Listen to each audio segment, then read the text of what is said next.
ఇక ఏపీలో కూటమి ప్రభుత్వం అధికారంలోకి వచ్చాక కూడా మన్యంలో డోలీ కష్టాలు తీరలేదన్న విమర్శలు ఎదురవుతున్న వేళ ఇవాళ పార్వతీపురం మన్యం జిల్లాకు వెళ్లిన డిప్యూటీ సీఎం పవన్ కళ్యాణ్ రోడ్ల నిర్మాణానికి శంకుస్థాపన చేశారు. ప్రతికూల వాతావరణంలోనూ మారుమూల ఏజెన్సీ ప్రాంతాలకు వెళ్లిన పవన్ గిరిజన శాఖ మంత్రి గుమ్మడి సంధ్యారాణితో కలిసి రోడ్ల నిర్మాణానికి భూమి పూజ నిర్వహించారు.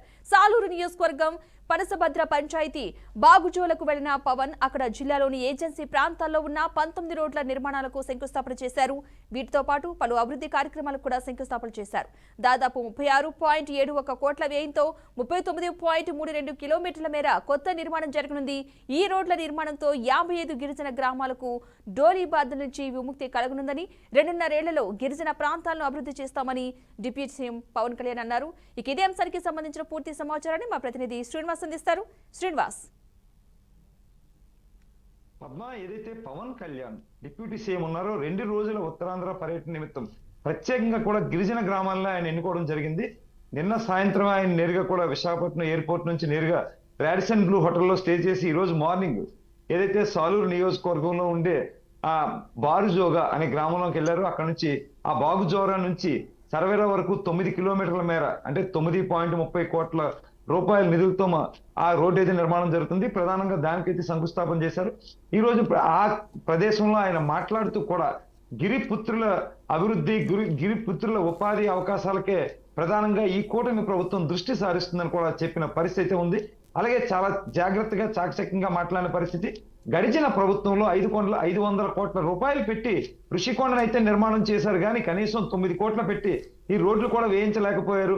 అలాగే ఓట్లు అడగడానికి వచ్చే వాళ్ళు ఏ మంత్రి అయినా ఇప్పుడు వచ్చారు అంటే వాళ్ళ ప్రభుత్వం అధికారంలో ఉన్నప్పుడు ఎప్పుడైనా వచ్చారో, మేమైతే అలా కాదు, ప్రభుత్వంలో లేనప్పుడు వచ్చాం, అధికారంలో ఉన్నప్పుడు కూడా ప్రతి 2 నెలలకి ఒకసారి 10 రోజుల పాటు ఈ మన్యం గ్రామాల్లో సంచరిస్తూ ఉంటాను, తిరుగుతూ ఉంటాను, ఈ బాగోగులు పట్టించుకుంటాను. ఇక్కడ ప్రధానంగా 2017లో పోరాట యాత్రకు వచ్చినప్పుడు కేవలం పూర్తిగా నాకు కనపడిన అంశాలు రోడ్లు, అలాగే త్రాగునీరు, అలాగే ఈ డోలు మోతలు ఇవన్నీ చూశాను. యువతకి ఉపాధి ఉద్యోగ అవకాశాల కల్పన కోసం కూడా ఆ రోజు చూశాను. కాబట్టి ఇవన్నిటిని ఆచరించే దిశగానే నా ప్రయాణం ఉంటుందని చెప్పి అక్కడ ఉండే యువతకి భరోసా ఇవ్వడం జరిగింది.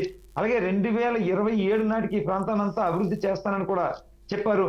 2 నెలలకి 3 రోజుల పాటు సుమారు ఈ విజయనగరం ప్రాంతంలో ఉంటాను, అలాగే 10 రోజుల పాటు సుమారు పూర్తిగా 10 నుంచి 12 రోజుల పాటు ఈ మన్యం జిల్లాలో అంటే గిరిజన గ్రామాలన్నీ కూడా సందర్శిస్తానని చెప్పారు.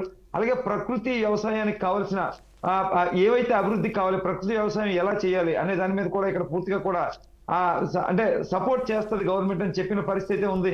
అలాగే పర్యాటక రంగాన్ని ఎలా అభివృద్ధి చేసుకోవచ్చో కూడా ఆయన సూచించిన పరిస్థితి ఉంది. అలాగే ఉత్తరాంధ్రాన్ని పొగుడుతూ కూడా ఈ ఉత్తరాంధ్ర ప్రశ్నించే గొంతు ఇక్కడ నుంచి ఉంది, అలాగే తెలుగుని నేర్పిన నేల ఇది, కాబట్టి పోరాట పటిమ ఉన్న మీరు ప్రశ్నించకపోతే ఎలా అంటూ కూడా యువతకు కొంత ఉత్తేజాన్ని నింపారు. ప్రధానంగా చూసుకుంటే ఈ రోజు సుమారు 49 కోట్ల రూపాయలు వెచ్చించి 48 కిలోమీటర్ల మేర 9 గ్రామాల్లో అంటే ఈ రోడ్ల శంకుస్థాపనకైతే అంకురార్పణ చేయడం జరిగింది. ఈ రోజు అయితే మాత్రం ఆయన మా పార్వతీపురం మన్యం జిల్లాలో సంచరించారు. ఈ రాత్రికి భోగాపురం సన్రైజ్ రిసార్ట్స్ లో అంటే సేద తీరి బస చేస్తారు.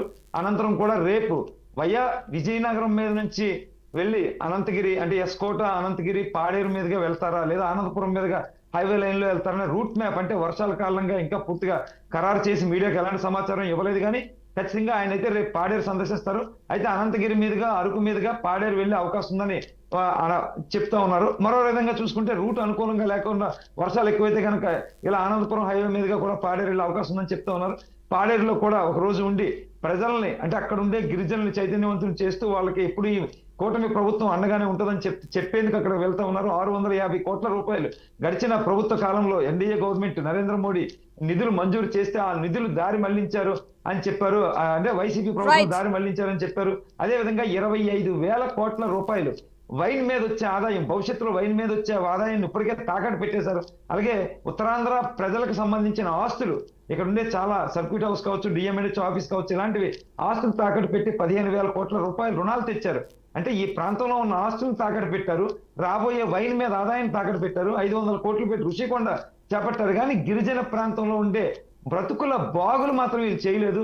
ఖచ్చితంగా పూర్తిగా డోలి మోతలతోనే ఇప్పటికీ బాలింతలు చనిపోవడం నా కళ్ళతో చూశాను.